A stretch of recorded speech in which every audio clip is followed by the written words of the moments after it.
ሰላምና ጤና ባላችሁበት በአለም ጥግ ሁሉ ይድረሳችሁ የተወዳችሁ የያሮስ ሁለት ቤተሰቦቻችን ኦርቶዶክሳውያን እንዴት አላችሁ? እንዴት ቆያችሁ? እንዴት ሰነበታችሁ? ያሮስ ሁለት ተጀምሯል። መረጃው ለመላው ዓለም እንዲዳረስ ላይክ እና ሼር ማድረጋችሁ እንዳይዘነጋ ያልኩኝ ዛሬም እጅግ አስቸኳይ የሆነና ጥብቅ የሆነ የቪዲዮ መረጃ ይዤ መጥቻለሁ። ሁላችንም ልናስብበት የሚገባው፣ ሁላችንም ልንጮህበት የሚገባው፣ ሁላችንም ልንናገረው የሚገባው አንዲት ቪዲዮ አጋርቼላችኋለሁ ይዤ መጥቻለሁ። ይሄውን ቪዲዮ ምንድነው ከዚህ ከካቶሊክ ቤተ እምነት ጋር ወይም ደግሞ በኢትዮጵያ ካለችቷ ከካቶሊክ ቤተክርስቲያን ጋር የተገናኘ ነው። ወረራ እየፈጸመችብን ነው።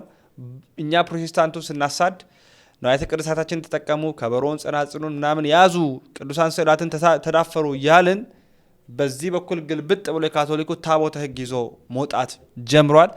ታቦተ ሕግ ብቻ አይደለም፣ መስቀል፣ ጥምቀት፣ ከተራ መከተር፣ በዓል ንግስ ማክበር፣ መጾር፣ መስቀል መያዝ፣ እንዳልኳችሁ የካህናትን ልብስ መልበስ፣ የፓትርያርኩን ያለባበስ ስርዓቱን ካርዲናሉ ብፁዕ ካርዲናላቸው እየለበሰ ይገኛል። ስማቸው ራሱ ብፁዕ አቡነ እንትና መባባል ተጀምሯል። ቆሞስ እንትና ተጀምሯል። አብዛኛው ለምሳሌ ታቦተ ሕግ ይዘው ሲወጡ ዑደት የሚባል ነገር አለ። እሱንም ያደርጋሉ። ወደ መንበረ ክብሩ ተመልሷል የሚሉ ነገሮችን ሐምሌ ገብርኤል እንዳምናምናምን የሚሉትንም ጀምረዋል። ይሄ ሁሉ ካቶሊክ ነው ማለት ምንድን ነው? ኦርቶዶክስን መስሎ የኦርቶዶክስ ልብስ ለብሶ ግን የካቶሊክ ፍሳቤ ይዞ መጥቷል። በጣም የተደፈርንበት ጊዜ ነው። ይህንን መረጃ በደንብ አድርጋችሁ ላይክ አድርጉ። ሁላችሁም እየተወረርን ነው። ይድረስ ለቅዱስ ሲኖዶስ አስቸኳይ መልእክት ለሊቃነ ጳጳሳት ለአባቶቻችን ይድረስ። በጣም ከባድ ነገር ላይ ደርሰናል። ካቶሊክ አሁን እኛን እየወረረችን ነው። ዝም ልንል አይገባም። እውነተኛውና ቀጥተኛ የሆነችቷን ቤተክርስቲያን ልናሳውቅ ልንገልጥ ይገባል። ስለዚህ ለሚመለከቱ አካል ይደርስልን ዘንድ መረጃውን አዳርሱ። መጋቢ አዲስ ሄኖክ ፈንቴ የተናገሩትን እንዲሁም ደግሞ የካቶሊክ አስተምሮ ከኛ በምን ይለያል የሚለውንም አስተምሮ የተለየ ክልሄ ባህሪ የሚሉት ሁለት ሐሳብ ክርስቶስ ሁለት ባህሪ ያለው እመቤታችን አርያማዊት ናት ብሎ ያስባል።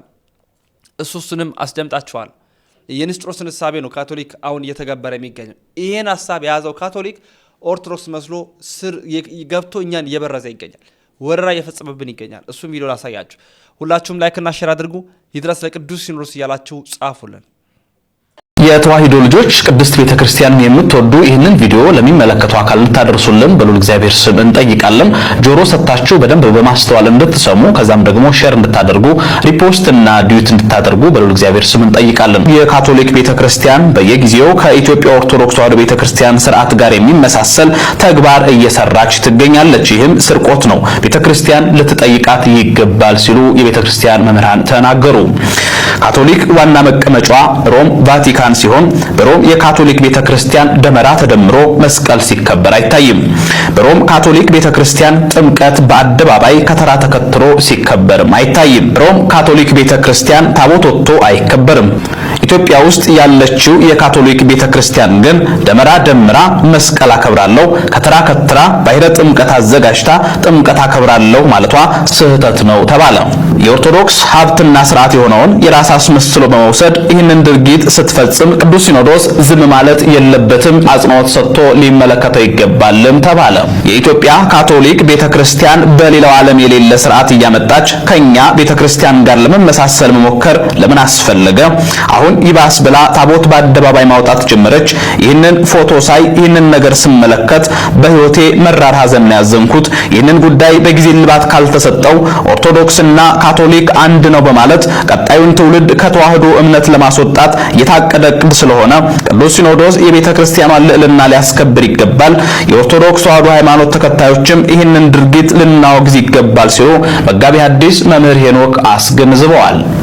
ጥያቄሽን? እሺ፣ ጥያቄ እኔ የካቶሊክ እምነት ተከታይ ነኝ። እሺ፣ በእመቤታችን ዙሪያና በቅዱሳን አማላጅነት በመሳሰሉት ጉዳይ ላይ ልዩነት አለ ወይ በእኛና በኢትዮጵያ ኦርቶዶክስ ቤተክርስቲያን መካከል? እንደገናም ደግሞ ልዩነት በሁለታችን ቤተክርስቲያን መካከል ዋናው ትልቁ ልዩነት ምንድን ነው የሚለውን ለመጠየቅ ፈልጌ ነው። በጣም እግዚአብሔር ይስጥልኝ፣ እግዚአብሔር ያክብርልኝ። አንቺ የካቶሊክ እምነት ተከታይ ነሽ፣ ልክ ነው። እመቤታችንን በዛ ይጠራል፣ ቅዱሳንም ይጠራሉ። ልዩነት አለ ወይ?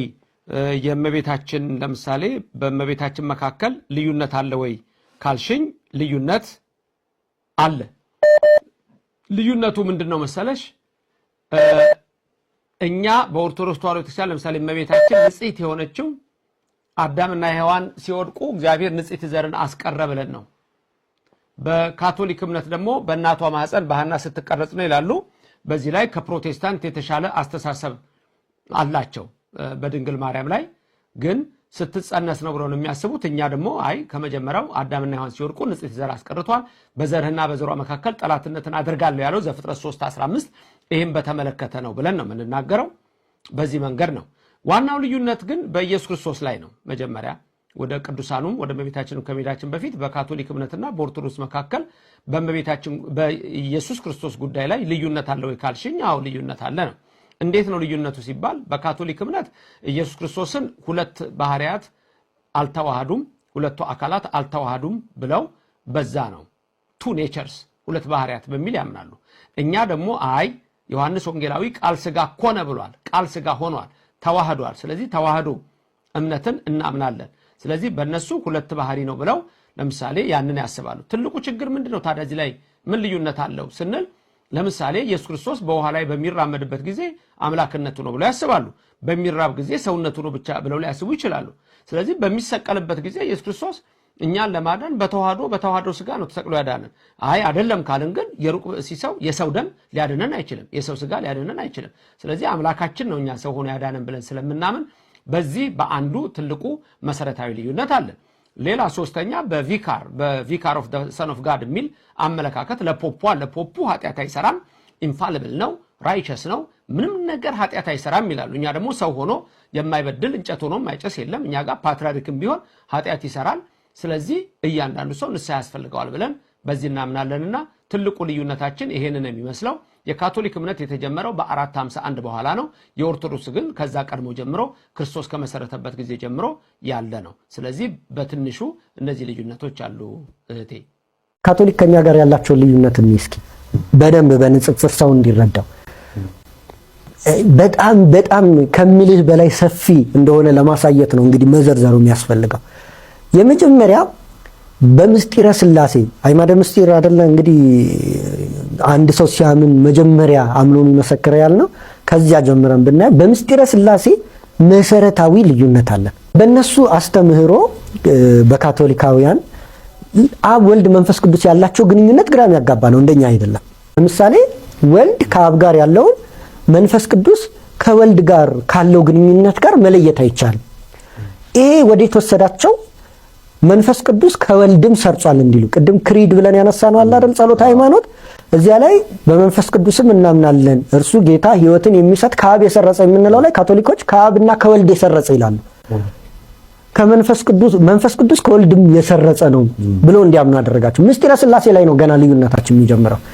ስለዚህ ስርጸተ መንፈስ ቅዱስ እምአብ ወወልድ ይላሉ እነሱ፣ ከአብም ነው ከወልድም ነው ብለው ያነሳሉ። ትልቅ ስህተት ነው ይሄ። ለዚህ መነሻ የሚያቀርቡት እልክላችኋለሁ ማለቱን ነው። ክርስቶስ ከአብ የሚወጣ መንፈስን ከአብ የሚወጣ ተብሎ እየተነገረ እልካለሁ በማለቱ ብቻ እንደዚህ ያነሳል። እንዲህማ ከሆነ መንፈስ ወደ ምድረ በዳ ወሰደኝ ይላል ማቴዎስ 4 ላይ።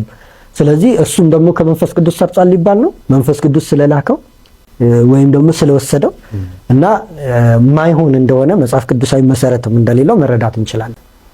ሌላኛው ነገር ክርስቶስ ላይ ያለን ትልቁ ልዩነት ነው። ክሌ ባህሪ ይላሉ። ሁለት ባህሪ ክርስቶስን የስጋም የሰውም የመለኮትን ባህሪ በውስጡ ሳይዋሃዱ እንዲህ ሁለት ባህሪ ሆነዋል። ዳያፊሲስ ይባላል በነገረ መለኮቱ አስተምህሮ። ዳያፊሳይት ናቸው እነሱ፣ ክሌ ባህሪ የሚሉ ናቸው። ይሄ ትልቅ ስህተት ነው። ሌላ በጣም ትልቅ ስህተት። ሶስት አነሳ መሰለኝ። አራተኛ እናንሳ ካልን ምስጢራተ ቤተ ክርስቲያን ላይ ለምሳሌ እንደው እዛ ሳንገባ ፑርጋቶሪ የሚሉት አሉ እነሱ።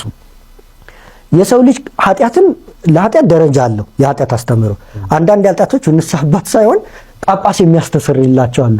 በቃ ምንም ብትሄድ ከአን ጋር አይሰረዩም። እነዛ ደረጃ አላቸው። ቬኒያል ሲንስ፣ እንደገና ደግሞ ሞርታል ሲንስ የሚገሉ እንዲህ እያሉ ይከፋፍሏቸዋል። ስለዚህ ለምሳሌ ሞርታል ሲንን ያልሰራ በቃ ገዳይን የተባለውን ያልሰራ ንስሐ ሳይገባ ቢሞት እንኳን መካነ ንስሐ ፑርጋቶሪ የሚሉት አሉ። ከሞት በኋላ እዚያ ንስሐ ገብቶ በንስሐ ቀኖናውን ፈጽሞ ወደ ገነት ይሄዳል የሚል አስተምሮ አለ። መጽሐፍ ቅዱሳዊ መሰረት የሌለው አስተምሮ ነው። ሌላኛ እንደገና እናንሳ ካልን ስጋው ደሙ ላይ ትልቅ ልዩነት ነው ያለው። ትራንስሰብስታንሺዬሽን ቲዮሪ የሚሉት አሉ። ለምሳሌ በእኛ ምን ሲባል ነው የሚቀየረው ህብስቱና ወይኑ ወደ ስጋውና ወደ ደመ መለኮት የሚቀየረው? እኛ ጋር ሙሉ ቅዳሴ አስፈላጊ ነው። እንደው አንዳንዶች ሀበነ ሲባል የሚሉ አሉ። ኦርቶዶክስ ያስተምሮ እንደዛ አይልም እና ሙሉ ቅዳሴ አስፈላጊ ነው እናውቃለን። በየትኛው ቅጽበት ግን መንፈስ ቅዱስ እንደሚቀይረው አናውቅም። እኛ ሙሉ አስፈላጊ ስለሆነ ሙሉን እንላለን እና ፎርሙላ የለውም። እነሱ ኮንሴክሬሽን ፎርሙላ የመቀየሪያ ፎርሙላ የምትባላለች። ልክ ካህኑ ያችን ሁለቱም መስመርቱን 3 ሲናገራት አሁን ተቀየረ፣ አሁን ስጋ ሆነ፣ አሁን ደም ሆነ ይላሉ። ትራንስብስታንሺዬሽን ቲዮሪ ይባላል። በዚህ ትልቅ ልዩነት አለን። እንደዚህ አይደለም እኛ ጋር። ሌሎች ብዙ ነገሮች ላይ እንዲሁ ለምሳሌ ሜሬጅ ላይ ጋብቻ ላይ ብናይ ሴሌብራንቶቹ እነሱ ጋር ሰዎቹ ናቸው። ሜሬጅ እንደ ኮንትራት ነው። ሴሌብራንቶቹ ማለት አክባሪዎቹ፣ ባለቤቱ የስርዓቱ ባለቤቶቹ ሰዎቹ ናቸው ሁለቱ። እና ካህኑ በተሰጠኝ ስልጣን ብሎ ካህኑ ተወካይ ሆኖ ምስክር ነው፣ ዊትነስ ነው። በእኛ ቤተክርስቲያን እንደዛ አይደለም። ሴሌብራንቷ ቤተክርስቲያን ነች፣ ባለቤቷ የስርዓቱ ባለቤት። ሰዎቹ ሪሲፒየንት ተቀባዮች ነው የሚባሉት፣ ሙሽራውና ሙሽሪት። እና ቤተክርስቲያን ዋናዋ ባለቤት ሆና ያንን አንድ ማድረጉን ትፈጽማለች። በእነሱ ኮንትራት ነው ሜሬጅ፣ በእኛ ጋር ግን ዩኒቲ ነው፣ አንድነት ነው። እና እንዲህ እያለን ከሄድን በጣም በጣም በጣም ሰፊ ልዩነት አለን በካቶሊክም ዘንድ ማለት ነው። የቅዱሳን አስተምሮ ሌላ ነገር ላይ ሳንገባ ስለዚህ የካቶሊክ አስተሳሰብ የካቶሊክ አመጣጥ አሁን በጣም ከባድ ነው በዓለም በነገራችን ላይ ማለት ነው። በዚህ በእምነት ቁጥር ካቶሊክ አብዛኛው አንደኛ አይ ቲንክ ሁለተኛ እንደዛ ነገር ነው። የሂንዱይዝም ቡዲዝምን ከዛ በኋላ ይሄኛው ነው የካቶሊክ ነው። በተለይ በክርስቲያኒቲ በምንለው ካቶሊክ ነው ከፍተኛውን ቁጥር የሚይዘው። ዌስተርን ላይ አብዛኛውን የካቶሊክ ነው ያለው። ይሄኛው የካቶሊክ እሳቤ ነው አሁን በኢትዮጵያ መልኩን ቀይሮ የመጣው። በነገራችን ላይ ፈረንሳይ ያለው ካቶሊክ ከጀርመን ካቶሊክ የተለያየ ነው። ጀርመን ላይ ያለው ካቶሊክ ደቡብ አፍሪካ ካለው የሱዳን ጋር ካለው ከተለያየ ቦታ ካለው ካቶሊክ ጋር የተለያየ ነው። ያ ማለት ምንድን ነው? የዛን ሀገር መልክና አለባበስ፣ አኳኋን፣ አኗወር፣ ማህበረሰባዊ እሳቤ ይዞ ነው የሚመጣው። ደቡብ አፍሪካ ያለው የካቶሊክ እንቅስቃሴ እንደ ደቡብ አፍሪካ ነው የሚሄደው። የፈረንሳይ ምንል ኢሮፕ ላይ ኤሽያ የትኛውም ቦታ ላይ በየትኛውም አህጉር ላይ ያለው የካቶሊክ እንቅስቃሴ የዛን ሀገር ቱባውን፣ ባህሉን፣ ትውፊቱን መስሎ ነው የሚመጣው። ኢትዮጵያም ሲመጣ በዓላት አከባበር የኦርቶዶክስ ነው። አብዛኛው ካላንደራችን የኛ ነው፣ ኦርቶዶክስ ነው። ካያችሁ የባህር ሀሳብ ስሌት የደሜጥሮስ ቀመርን ተከትላ ቤተክርስቲያን የምትሰራቸው ብዙ ስራዎች አሉ። ስለዚህ ማድረግ ጀመረች። ከተራ ሲከተር ደመራ ሲደመር ኦርቶዶክስን መስላ ወጣች። በዓለ ትንሣኤ ገና ሲመጣ መግለጫ ሰጣለች። ልብሱን ለብሳ መስቀል ጨብጣ ማለት ነው። አሁን ደግሞ ታቦተ ሕግ ይዛ ወጣለች። ይታያችሁ ኢትዮጵያ ጋር ስትሆን እንደ ኢትዮጵያ ነው የምትሆን። እስስታዊ ባህሪዎች አሏቸው።